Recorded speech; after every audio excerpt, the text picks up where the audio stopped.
पर कि जीएसटी का जो है वर्णन किस अनुच्छेद में है। साथियों आंसर लगाइए। ये सभी क्वेश्चन बिल्कुल इंपॉर्टेंट और सिलेक्टेड क्वेश्चन है साथियों, जिससे कि आपके पेपर में साथियों 100% ये सभी क्वेश्चन आपको देखने को भी मिलेंगे, क्योंकि साथियों हर एक टॉपिक से आपको यहाँ पर क्वेश्चन देखने को मिलेंगे, जिससे कि आपके पेपर में प्रश्न यहीं से आएंगे। तो आप अच्छे से इन प्रश्न को याद करते चलिए और बताइए साथियों कि जीएसटी का वर्णन जो है ये किस अनुच्छेद में है। तो याद रखेंगे साथियों, जीएसटी का वर्णन हो जाएंगे आपके अनुच्छेद 279 के ए में। ऑप्शन यहाँ पर आप लोग का 20 क्वेश्चन का सही जवाब दिया गया है, 279 के ए में होगा। आगे देखिए साथियों, क्वेश्चन आता है निम्न में से कौन सी समिति पंचायती राज से संबंधित नहीं है। चलिए बताइए साथियों कि निम्न में से कौन सी समिति पंचायती राज से संबंधित नहीं है। तो साथियों याद रखिएगा आप सभी लोग, तारकुंडे समिति जो क्या है, तो ये पंचायती राज से संबंधित नहीं है। ऑप्शन डी आपका सही जवाब है यहाँ पर, तारकुंडे समिति नहीं है साथियों। अगला प्रश्न देखिए, क्वेश्चन है किस अनुच्छेद में नगर पालिकाओं का यहाँ पर गठन है। साथियों लगाइएगा आंसर कि किस अनुच्छेद में नगर पालिकाओं का गठन है। तो साथियों याद रखिएगा, अनुच्छेद 243 के क्यू में दिए गए हैं। ऑप्शन ए जो है आप लोग का यहाँ पे साथियों सही जवाब है। चलिए आगे देखिएगा साथियों, क्वेश्चन आता है कि नए संसद भवन में राज्यसभा किस थीम पर आधारित है। चलिए साथियों आंसर लगाइए कि नए संसद भवन में राज्यसभा किस थीम पर जो है ना आधारित हो जाएंगे। तो साथियों याद रखेंगे आप, कमल पे हो जाएंगे। ठीक है, कमल हो जाएंगे। ऑप्शन 20 क्वेश्चन का सही जवाब है। आगे देखेंगे साथियों, क्वेश्चन है सर्वाधिक आयु में भारत के प्रधानमंत्री कौन बने थे। चलिए साथियों आंसर लगाइए। साथियों यह हर एक क्वेश्चन बिल्कुल इंपॉर्टेंट और VVI सेलेक्टेड क्वेश्चन है, और आपके एग्जाम में साथियों यहां से प्रश्न सीधा सीधा आपको देखने को मिलेंगे, आप यकीन मानिए।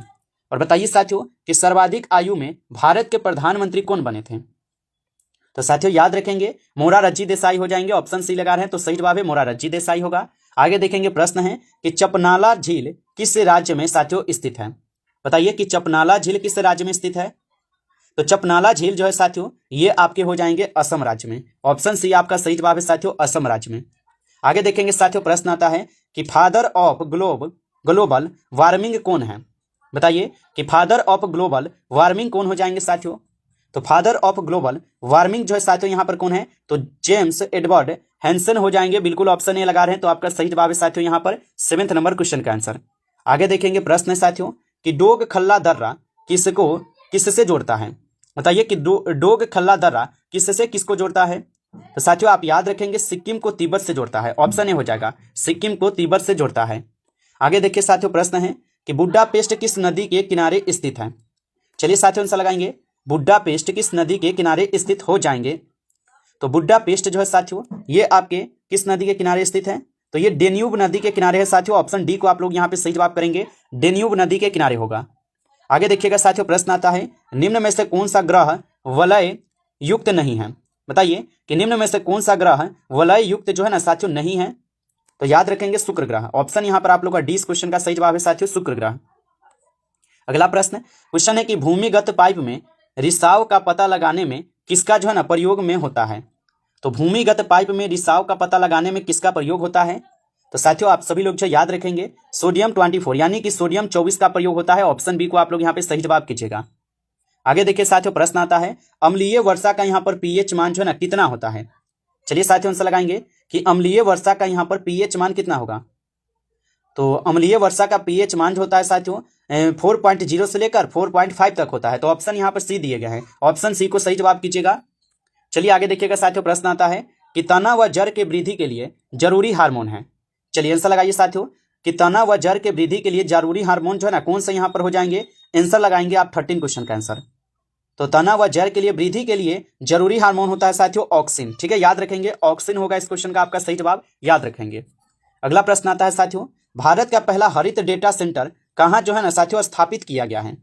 चलिए आंसर लगाइए। और साथियों अभी तक आप जो है ना इस क्लास को लाइक नहीं किए हैं तो आप इस क्लास को एक बार ज़्यादा से ज़्यादा लाइक कर लीजिए। चैनल पे पहली बार साथियों जुड़ रहे हैं तो आप इस चैनल को सब्सक्राइब करके ऑल नोटिफिकेशन को आप जरूर ऑल पे दबा लीजिएगा, जिससे कि जब भी कोई नई क्लास हो सबसे पहले क्लास का नोटिफिकेशन आपके पास पहुंच सके। तो साथियों आप इस चैनल को सब्सक्राइब कर लीजिएगा, साथ ही साथ जो है आप जो है इस क्लास को लाइक करके चैनल को सब्सक्राइब करके जुड़ जाइए। अगर आपको PDF चाहिए तो आप कमेंट करके हमें साथियों बता सकते हैं। चलिए बताइए, भारत का पहला यहाँ पर हरित डेटा सेंटर जो ये कहाँ स्थापित किया गया है। तो आप सभी लोग याद रखेंगे गाजियाबाद में है साथियों। ऑप्शन सी हो जाएगा सही जवाब, गाजियाबाद। अगला प्रश्न आता है, क्वेश्चन है कि अल्बर्ट हॉल संग्रहालय कहाँ स्थित है। चलिए बताइएगा कि अल्बर्ट हॉल संग्रहालय कहाँ स्थित है। तो अल्बर्ट हॉल संग्रहालय जो है साथियों ये जयपुर में है। ऑप्शन ए हो जाएगा सही जवाब यहाँ पे जयपुर में। अगला प्रश्न आता है आप सभी लोग का यहाँ पे 70 नंबर कि द लोलैंड किसकी रचना है। बताइए कि द लोलैंड जो है ये किसकी रचनाएं हो जाएंगे। तो याद रखेंगे साथियों ये झुम्पा लाहिरी के हो जाएंगे। ऑप्शन यहाँ पर आप लोग का सी सही जवाब है, इस क्वेश्चन का आंसर याद रखेंगे। अगला प्रश्न साथियों क्वेश्चन है कि राष्ट्रीय आयकर दिवस जो है साथियों ये कब मनाया जाता है। चलिए बताइएगा राष्ट्रीय आयकर दिवस जो है ये कब मनाया जाता है। तो राष्ट्रीय आयकर दिवस जो है साथियों ये मनाई जाती है कब, तो ये 24 जुलाई को मनाई जाती है। ऑप्शन डी जो इस क्वेश्चन का आपका सही जवाब है, 24 जुलाई को राष्ट्रीय आयकर दिवस मनाया जाता है। अगला प्रश्न आता है साथियों क्वेश्चन है कि शामला जी मेला किस राज्य में लगता है। बताइए साथियों कि शामला जी मेला किस राज्य में लगता है। तो आप याद रखेंगे शामला जी मेला जो है साथियों ये आपके गुजरात राज्य में लगते हैं। ऑप्शन ए हो जाएगा सही जवाब गुजरात राज्य। अगला प्रश्न आता है कि तमिलनाडु की प्रसिद्ध साड़ी है। बताइए आप सभी लोग यहाँ पे 20 नंबर क्वेश्चन का आंसर क्या होगा कि तमिलनाडु की प्रसिद्ध साड़ी कौन से हो जाएंगे। तो यहाँ पे आप सभी लोग याद रखेंगे कांजीवरम साड़ी हो जाएंगे। ऑप्शन आप लोग का बी जो इस क्वेश्चन का यहाँ पे सही जवाब है। अगला प्रश्न आता है क्वेश्चन है 21 नंबर कि नौजवान सभा की स्थापना साथियों किसने की थी। चलिए आंसर लगाइएगा आप लोग कि नौजवान सभा की स्थापना किसने की थी। तो नौजवान सभा की स्थापना की गई थी भगत सिंह के द्वारा। ऑप्शन आप लोग का सी सही जवाब है भगत सिंह के द्वारा। अगला प्रश्न आता है साथियों आप लोग का क्वेश्चन दिया गया है कि मोहम्मद बिन कासिम ने किस वर्ष जो है भारत पर आक्रमण किया था। चलिए साथियों आंसर लगाएंगे कि मोहम्मद बिन कासिम ने किस वर्ष भारत पर आक्रमण किया था। तो साथियों याद रखेंगे आप सभी लोग मोहम्मद बिन कासिम ने किस वर्ष भारत पर आक्रमण किए, तो आप बताएंगे 712 ईस्वी में। ऑप्शन 20 क्वेश्चन का सही है 712 ईस्वी में। आगे देखिए साथियों प्रश्न है सिंधु घाटी के लोगों के साथ व्यापार संबंध थे। बताइए कि सिंधु घाटी के लोगों के साथ व्यापारिक संबंध थे। तो साथियों आप बताएंगे क्या होगा इस क्वेश्चन का आंसर, तो आप बताएंगे मेसोपोटामिया के साथ। ठीक है ऑप्शन डी आपका सही जवाब होगा यहाँ पर मेसोपोटामिया। आगे देखिएगा साथियों क्वेश्चन आता है क्वेश्चन है कि अभिनव भारत सोसाइटी की स्थापना किसने की थी। चलिए साथियों आंसर लगाएंगे कि अभिनव भारत सोसाइटी की स्थापना जो है किसने की थी। तो अभिनव भारत सोसाइटी की स्थापना किए थे साथियों कौन, तो आप बताएंगे वीर सावरकर। ठीक है वीर सावरकर किए थे। ऑप्शन ए यहाँ पर आप लोग का जो बिल्कुल सही जवाब है वीर सावरकर किए थे। आगे देखेंगे प्रश्न है कि मोहम्मद बिन तुगलक के शासनकाल में कौन से यात्री भारत आया था। चलिए साथियों आंसर लगाएंगे यहाँ पे 25 क्वेश्चन का आंसर कि मोहम्मद बिन तुगलक के शासनकाल में कौन से यहाँ पर यात्री है जो कि भारत आए थे। तो साथियों याद रखेंगे मोहम्मद बिन तुगलक के शासनकाल में जो है इब्न बतूता भारत आते हैं। ऑप्शन बी यहाँ पर आप लोग का सही जवाब है इब्न बतूता होगा। आगे देखिए साथियों प्रश्न है कि ब्रिटिश सरकार ने बंगाल विभाजन को प्रतिसहित्र किस वर्ष किया था। तो ब्रिटिश सरकार ने बंगाल विभाजन को प्रतिसहित्र किस वर्ष किए थे। तो साथियों याद रखेंगे 1919 में किए थे। ऑप्शन यहाँ पर आप लोग का जो ए दिया गया सही जवाब 1919 में। साथियों आप सभी लोग याद रखेंगे इसको। अगला प्रश्न आता है आप लोगों का क्वेश्चन है कि जलियांवाला बाग की दुर्घटना जो ये किस सन में हुई थी। चलिए पूरी डेट के साथ आप लोग भी बताइए कि जलियांवाला बाग की दुर्घटना किस सन में हुई थी। तो याद रखेंगे साथियों 13 अप्रैल 1919 को जलियांवाला बाग हत्याकांड होता है। ऑप्शन बी यहाँ पर आप लोग का क्या है सही जवाब दिए गए हैं साथियों याद रखेंगे।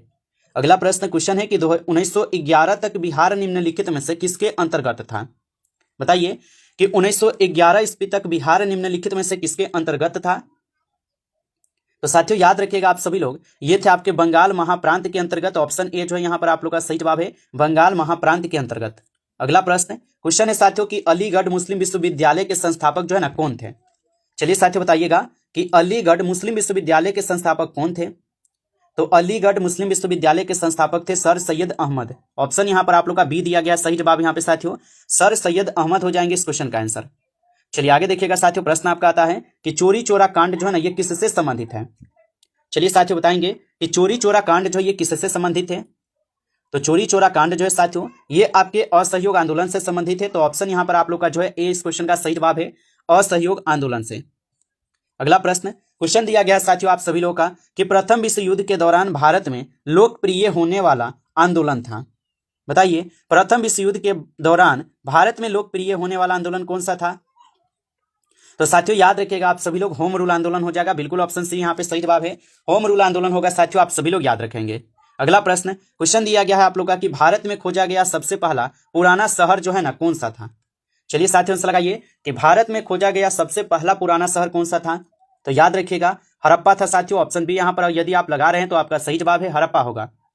आगे देखेंगे साथियों प्रश्न आता है सिंधु घाटी के लोग जो ये विश्वास करते थे। चलिए साथियों बताइए सिंधु घाटी के लोग जो ये किस पर विश्वास करते थे। तो सिंधु घाटी के जो लोग थे साथियों ये मात्र सत्तात्मक थे यानी कि ये मात्र शक्ति पे विश्वास करते थे। ऑप्शन ए हो जाएगा सही जवाब।